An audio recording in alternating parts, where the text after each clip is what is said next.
అడిగే ప్రయత్నం చేద్దామండి. మీ పేరు? నా పేరు భానోత్ రాంప్రసాద్ అండి. మాది ఖమ్మం జిల్లా సింగరేణి మండలం బాజుమల్లాయిగూడెం. ఈ విత్తనాలు ఎక్కడ తీసుకొచ్చారు? నేను ఖమ్మం గాంధీ చౌక్లో సుబ్రహ్మణ్యేశ్వర స్ట్రీట్ దగ్గర డైనస్టిక్ వాళ్ళది విన్నర్ తీసుకున్నానండి. నేను ఓకే, మొత్తం 24 ప్యాకెట్లు తీసుకున్నాను అండి. నేను ఎన్ని ఎకరాలు వేశారు? 2 ఎకరాలు వేసానండి. 2 ఎకరాలు. 2 ఎకరాలు మొత్తం కూడా ఇదే ఒకేలాగా ఉందా? 32-38 ఇంచులు పెట్టానండి. వాళ్ళు చెప్పారు సీడ్స్ దూరంగా పెట్టుకోమని చెప్పారు. నేను పెట్టుకున్నా. చెట్టు కూడా బాగుందండి. కింద నుంచి పొదగట్టుకుంటూ వస్తుంది. బాగుంది.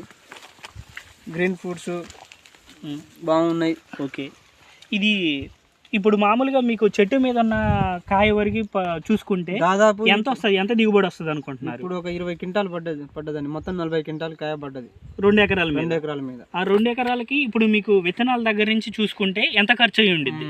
మొత్తం 1,50,000 పెట్టుంటా అండి. 1,50,000 మొత్తం విత్తనాలు కానీ మీరు కొట్టిన మందులు కానీ అడుగున వేసిన మందు కట్టలు కానీ మొత్తం చూసుకుంటే 1,50,000. ఇప్పుడు మామూలుగా మనం ఎకరానికి ఒక 20 క్వింటాలు చొప్పున వేసుకున్నా కానీ 2 ఎకరాలకు ఒక 40 క్వింటాలు దిగుబడి వస్తుందని ఆశిస్తున్నారు ఇప్పటివరకు అయితే. ఇంకా ఇప్పుడు ఈ చెట్టు మీద పడిన కాయ కాకుండా ఇంకా ఫర్దర్ గా నెక్స్ట్ చూసుకుంటే ఇంకేమన్నా ఎక్స్ట్రా కాయ పట్టం కానీ ఇంకొక పడతాయండి. ఎంత పడుతుంది అంటారు? ఇంకొక 10 క్వింటాలు ఇంకా పైన పడవచ్చు నాకు తెలిసి. 10 క్వింటాల నుంచి పైన పడవచ్చు. మొత్తం ఈ 2 క్వింటాల 100 రోజుల చెట్టు 100 రోజుల చెట్టు కాబట్టి ఇంకా పడే అవకాశం ఇంకా చాలా ఉన్నది. ఇంకా టైం ఉంది. అదే చూస్తున్నది. ఎందుకంటే ఈ చివరి వరకు కూడా ఇంకా పిందెలోనే ఉందండి, పిందె దశలోనే ఉంది. 35 క్వింటాలు మాక్సిమం వేసుకోవాలి. ఒక ఎకరానికి 35 క్వింటాలు దిగుబడి వస్తుంది అనుకుంటున్నారు. మామూలుగా ఈ వెరైటీ మీకు ఎలా అనిపించింది? ఇంత ముందు వేసుకున్న విత్తనాలకి ఈ విత్తనాలకి తేడా చాలా డిఫరెంట్ ఉందండి ఈ విత్తనానికి.